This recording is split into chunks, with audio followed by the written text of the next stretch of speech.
আমন্ত্রণ জানাচ্ছি প্রিয় দর্শক, মানচিত্রের নিয়মিত আয়োজন কথোপকথন। যখন ইরান আমেরিকার মধ্যে গুরুত্বপূর্ণ শান্তি চুক্তি সম্পাদিত হয়েছে এবং আজকে শুক্রবার 19 তারিখ সুইজারল্যান্ডের জেনেভায় এটি একটি বড় অনুষ্ঠানের মাধ্যমে সম্পন্ন হওয়ার কথা রয়েছে, ঠিক সেই মুহূর্তে এসে ইসরায়েল লেবাননের মধ্যে ম্যাসিভ আকারে অ্যাটাক করেছে এবং আমেরিকা, ইরান সহ পুরো পৃথিবী বুঝতে পেরেছে এটি ছিল তাদের পরিকল্পিত হামলা, যাতে করে ইরান এবং আমেরিকার শান্তি চুক্তিটি ব্যাহত হয়। আল জাজিরার সংবাদ মতে দক্ষিণ লেবাননে তীব্র লড়াইয়ের মধ্যে এ পর্যন্ত 18 জন নিহত হয়েছে, অর্থাৎ ইসরায়েলি হামলায় 18 জন নিহত হয়েছে। সেখানকার যিনি প্রতিনিধি তিনি জানিয়েছেন, দক্ষিণ লেবাননের তীব্র লড়াইয়ের মধ্যে ইসরায়েলি সেনাবাহিনী বিমান হামলা চালিয়েছে, যার ফলে 18 জনকে হত্যা করা হয়েছে। যুক্তরাষ্ট্র ও ইরানের মধ্যে যুদ্ধবিরতি চুক্তির হুমকি সত্ত্বেও অভিযান অব্যাহত রাখায় ইসরায়েলি সেনাবাহিনী শুক্রবার রাতভর তারা দক্ষিণ লেবানন জুড়ে বিভিন্ন লক্ষ্যে হামলা চালিয়েছে এবং তেহরান সমর্থিত যে হিজবুল্লাহ ওই এলাকায় রয়েছে তারাও পাল্টা প্রতিক্রিয়া দিয়েছে। সর্বশেষ যে তথ্য পেয়েছি সেখানে বলা হয়েছে হিজবুল্লাহর হাতে ধরা পড়েছে প্রচুর সংখ্যক দখলদার বাহিনী, কেউ মারা পড়েছে, কাউকে তুলে নিয়ে গেছে। বিষয়টা বুঝতে পারছেন আপনারা? আবার বলছি, অর্থাৎ ইসরায়েল যখন তাদের মধ্যে হামলা চালাচ্ছে তখন হিজবুল্লাহ কয়েকটা গ্রুপকে চারদিক থেকে ঘিরে ফেলেছে এবং তাদেরকে অ্যাম্বুশ করেছে, আবার বহু দখলদার সেনাকে ওপারে পাঠিয়েছে, পাশাপাশি একটা বিশাল গ্রুপকে তারা ধরে নিয়ে গেছে, হিজবুল্লাহ ধরে নিয়ে গেছে। বলা হচ্ছে এই গ্রুপটিকে দিয়ে যারা গ্রেফতার হয়েছে ফিলিস্তিনি বা হিজবুল্লাহ, তাদের মুক্তির দাবিটি তুলতে পারবে। তবে সংখ্যাটা কত এখনো কনফার্ম কোনো গণমাধ্যম জানাতে পারেনি। এটি মানে ইসরায়েল কালকে যেই অ্যাটাকটা করতে এসেছিল শান্তি চুক্তি ব্যাহত করতে, সেখানে ইসরায়েল নিজেই সারপ্রাইজ হয়ে গেছে, কারণ হিজবুল্লাহর প্রতিক্রিয়াটা খুব স্ট্রং ছিল। লেবাননের জাতীয় সংবাদ সংস্থা এনএনএ জানিয়েছে বিমান হামলায় অন্তত 18 জন নিহত এবং ইসরায়েলি সামরিক বাহিনী জানিয়েছে যে হামলা এখন অব্যাহত রয়েছে। এতে আরো বলা হয় এই লড়াই একজন ব্যাটালিয়ন কমান্ডার সহ 4 জন ইসরায়েলি সৈন্য নিহত হয়েছে। সংঘাত বৃদ্ধির কারণে যুদ্ধের স্থায়ী অবসানের প্রচেষ্টা নিয়ে সুইজারল্যান্ড, যুক্তরাষ্ট্র ও ইরানের মধ্যে পরিকল্পিত প্রযুক্তিগত আলোচনা বিলম্বিত হয়েছে। আমি আল জাজিরার সংবাদটি আপনাদের বাংলা ট্রান্সলেট জানাচ্ছি। এবং লেবাননের উপর ইসরায়েলের অব্যাহত হামলার কারণে ইরান তাদের দল পাঠাতে অস্বীকৃতি জানিয়েছে। অর্থাৎ লেবাননে আবারও ইসরায়েলি হামলা শুরু হওয়ার সঙ্গে সঙ্গে ইরান আমেরিকার সাথে আজকে চূড়ান্ত যে স্বাক্ষর অনুষ্ঠানটি আছে সুইজারল্যান্ডের জেনেভায়, এটিকে বয়কট করেছে, স্টপ করে দিয়েছে, বলছে যে আমরা যাব না, যেহেতু আমাদের প্রধান শর্তই ছিল হিজবুল্লাহ বা ইয়েমেন বা লেবাননে হামলা বন্ধ। যেহেতু এই হামলা বন্ধ হয়নি, আমরা আর আমেরিকার সাথে শান্তি চুক্তিতে বসতে রাজি নই। এই ব্যাপারে এক বাক্যে আমরা এটুকু বলতে পারি যে আমেরিকাকে বড় রকম চাপে ফেলে দিয়েছে এই মুহূর্তে এবং আমেরিকা ইরানের চাপে পড়ে কি করতে যাচ্ছে। ইতিমধ্যে জেডি ভেন্স খুব স্ট্রেটলি, একদম সহজ বাক্যে যেটাকে বলে, তিনি খুব কঠিন ভাষায় জবাব দিয়েছে এবং হোয়াইট হাউস জানিয়েছে যুদ্ধ শেষ করার জন্য একটি সমঝোতা স্বাক্ষর কথা ছিল আজকে আমাদের, এটি যে কোনো কারণেই ভেস্তে গেছে। তবে মার্কিন প্রেসিডেন্ট ডোনাল্ড ট্রাম্প এই ব্যাপারে সজাগ আছেন, তিনি যে কোনোভাবে এটিকে সফল করবেন এবং জেডি ভেন্স আজকে ইসরায়েলের ব্যাপক সমালোচনা করেছেন। তিনি খেপে গিয়ে বলেছেন নেতানিয়াহুকে মনে রাখতে হবে আজকের ইসরায়েল টিকে আছে স্রেফ ডোনাল্ড ট্রাম্পের দয়ায়।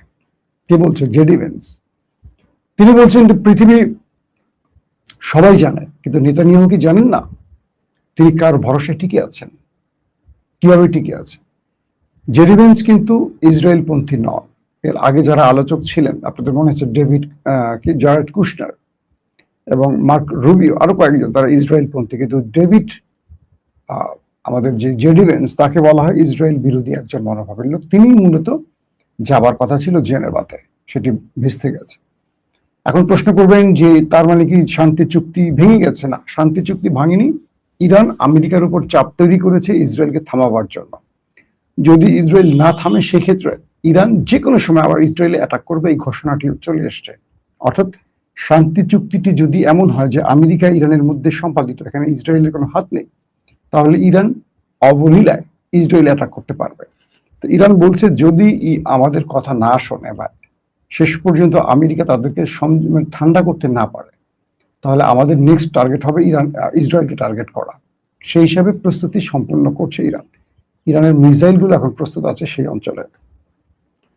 একটি চমৎকার বক্তব্য ট্রাম্পের পক্ষ থেকে এসছে, মানে কেন যেন মনে হচ্ছে হাদিসের সেই শেষ কথাগুলো বাস্তবায়ন হতে যাচ্ছে। এতদিন পুরো পৃথিবীকে ওরা নিজের কন্ট্রোলে রেখেছে, ইহুদি রাষ্ট্রটি, মনে আছে আপনাদের? তারা যা খুশি তাই করেছে, পুরো পশ্চিমা দুনিয়া তাদের সাপোর্ট দিয়েছে। ট্রাম্প বলছেন এই মুহূর্তে আমি মার্কিন প্রেসিডেন্ট ট্রাম্প ছাড়া নেতানিয়াহুকে কেউ সমর্থন করে না, সবাই তাকে ঘৃণা করে। ট্রাম্প বলছেন এই মুহূর্তে আমি ডোনাল্ড ট্রাম্প এবং মিস্টার জেডি ভেন্স এই বক্তব্যটি তুলে ধরেছেন। ইসরায়েলকে মনে রাখতে হবে তার পাশে পৃথিবীর কেউ নেই একমাত্র আমেরিকা বা ট্রাম্প ছাড়া। তিনি যদি আমেরিকার উপর পোদ্দারি করেন, তাকে বুঝতে হবে আমেরিকা সরে গেলে তার পরিণতি কি হবে, মানে ইরান তাকে খেয়ে ফেলবে। তো ট্রাম্প বলছেন যে একমাত্র আমি ছাড়া তার পাশে আর কেউ নেই। তার এই গোয়ার্তমির জন্য তাকে কেউ ভালোবাসে না, পুরো আমেরিকা না, পুরো ইউরোপ, আফ্রিকা, এশিয়া, দক্ষিণ এশিয়া, মিডল ইস্ট সব তার পাশ থেকে সরে গেছে। সে এখন এক ঘরে একা। ট্রাম্পের এই বক্তব্যগুলি অসাধারণ লাগছে না? আজকে পুরো পৃথিবী জেনে গেছে আসলে সত্য ইতিহাসটা কি, সঠিক কাজটা কি। যখন আমেরিকা ইরান শান্তি চুক্তির পথে, তখন এই শান্তি চুক্তি ব্যাহত করতে লেবাননে হঠাৎ করে যে ম্যাসিভ আকারে অ্যাটাক করেছে, প্রচুর মানুষ প্রাণ হারিয়েছে, যারা সেখানে হতাহত হয়েছে বা আহত হয়েছে তাদের উদ্ধারে যারা যাচ্ছে সেখানে হামলা করছে। পৃথিবীর কোন নিয়ম কানুন এই মুহূর্তে মানছে না ওই ব্যক্তি নেতানিয়াহু। তার দেশের মন্ত্রীরা বেফাস কথা শুরু করে দিয়েছে। তারা বলছে এটা কেমন চুক্তি হলো, আমাদের তো আরো অঞ্চল লাগবে, আমরা আমাদের চারপাশে লেবানন, সিরিয়া, আরো বিশাল বিস্তীর্ণ জায়গা, সেখান থেকে আমাদের ভূমি আমাদেরকে দিল না তো ট্রাম্প, এই চুক্তি আমরা কি করে মানবো? মানে ইসরায়েল ফিলিস্তিন দখল করে পেট ভরেনি, তারা এখন সিরিয়া চাইছে, তারা এখন লেবানন চাইছে, তারা আশপাশের অঞ্চল আরো চাইছে আমেরিকার কাছ থেকে। ওদের চিন্তা, গ্রেটার ইসরায়েলের চিন্তা কি বুঝতে পারছেন? ট্রাম্প আরেকটি কথা বলছেন, খুব ইন্টারেস্টিং কথা। তিনি বলছেন যে বাকি সবার কাছে যদি ব্যালিস্টিক মিসাইল থাকতে পারে, বাকি পৃথিবীর কাছে যদি ব্যালিস্টিক মিসাইল থাকতে পারে, তাহলে ইরানের কাছে কেন থাকবে না? বুঝতে পারছেন বক্তব্যটা? যে ট্রাম্প 28 ফেব্রুয়ারি ইরানের উপর আক্রমণ করার আগে বলেছিল যে ইরান নিউক্লিয়ার বোমা বানাতে পারবে না এবং ইরান তার ব্যালিস্টিক প্রোগ্রাম বন্ধ করে দেবে এবং তার এই ব্যালিস্টিক মিসাইল 1000 কিলোমিটারের উপরে যাবে না, নিচে থাকবে। কারণ ইরান থেকে ইসরায়েলের যে দূরত্ব, এই দূরত্বটাকে কন্ট্রোল করার জন্য আমেরিকা এই প্রস্তাব ইরানকে দিয়েছিল। 28 তারিখের পর 40 দিনের যুদ্ধে পরিস্থিতি পাল্টে গেছে, ইরানের অনুকূলে চলে গেছে, আমেরিকার প্রতিকূলে চলে গেছে। এখন সেই ট্রাম্প বলছেন যদি বাকি পৃথিবীর কাছে ব্যালিস্টিক মিসাইল থাকতে পারে, তাহলে ইরানের কাছে নয় কেন, ইরানের কাছে থাকতে পারবে। এই কথাটার অর্থ কিছু বুঝতে পারছেন? ট্রাম্প ইরানের কাছে ধরা খেয়ে গেছে। ট্রাম্প বলছেন সামনে ইসরায়েলের নির্বাচন। আমি এখনো নেতানিয়াহুকে দেখছি, মনিটর করছি, কতক্ষণ তার পাশে থাকবো জানি না, তবে তার বিপরীতে যারা নির্বাচন করছেন তাদেরকেও দেখছি। তার মানে ট্রাম্প নেতানিয়াহুকে বোঝাচ্ছেন যে তুমি যদি আমার কথা না শোনো, আমি তোমার উপর থেকে আমার হাত সরিয়ে নেব। ট্রাম্প এটিও বলছেন আমি হাত সরিয়ে নিলে তোমার রাজনীতির কবর হয়ে যাবে, তোমার রাজনীতি শেষ হয়ে যাবে, তুমি জেলে চলে যাবে।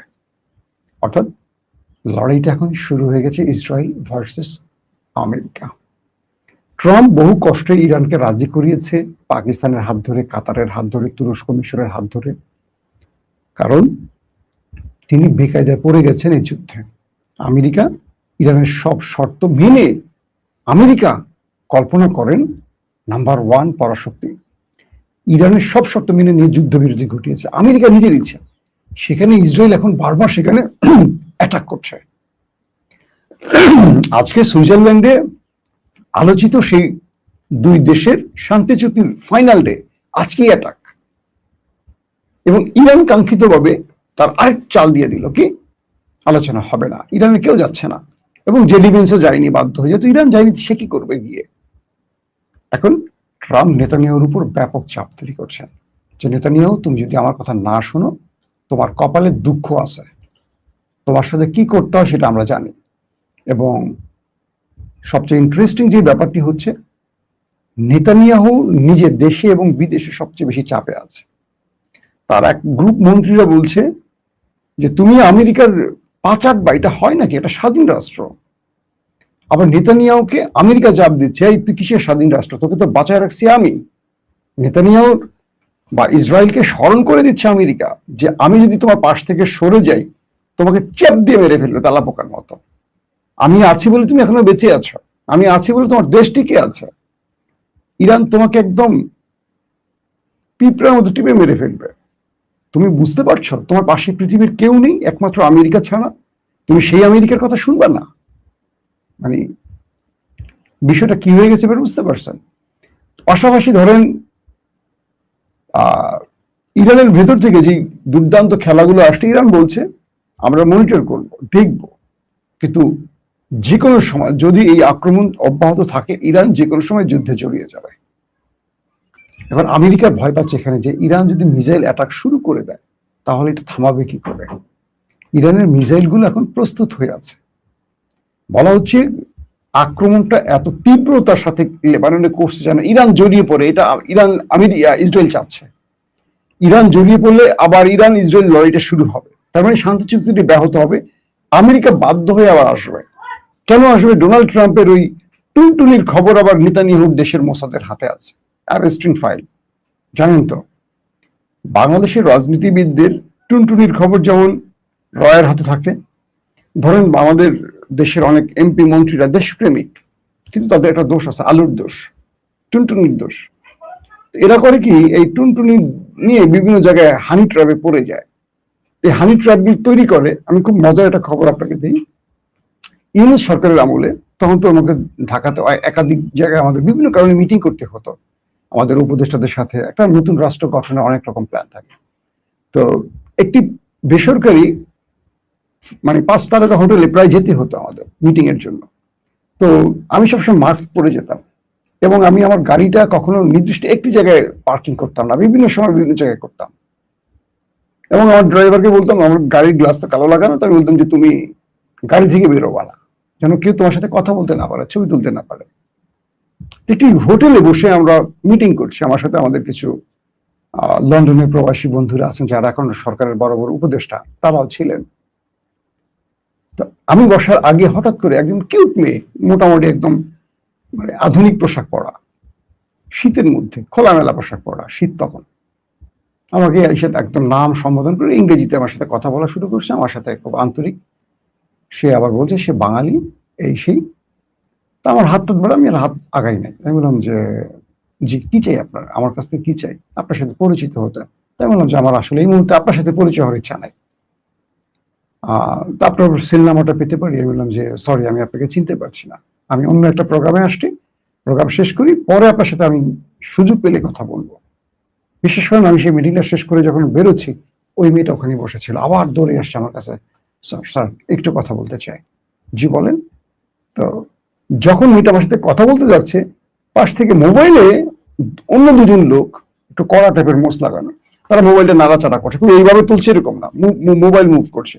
আমি আস্তে করে মাস্কটা আবার মুখে লাগাই দিলাম, লাগাই দিয়ে আমি হাতটা এমন দিলাম তোরা আমার এই সাইডে, তারা আবার পজিশন চেঞ্জ করে, আমি বুঝতে পারি, ডাক দিলাম এদিকে আসেন, পরিচয় জিজ্ঞাসা করলাম, তারা থতো মতো খেয়ে গেলেন। আমি বললাম যে আরেকবার যদি আপনি মোবাইল ব্যবহার করেন, পুলিশ ডেকে আপনাকে ধরাই দিব।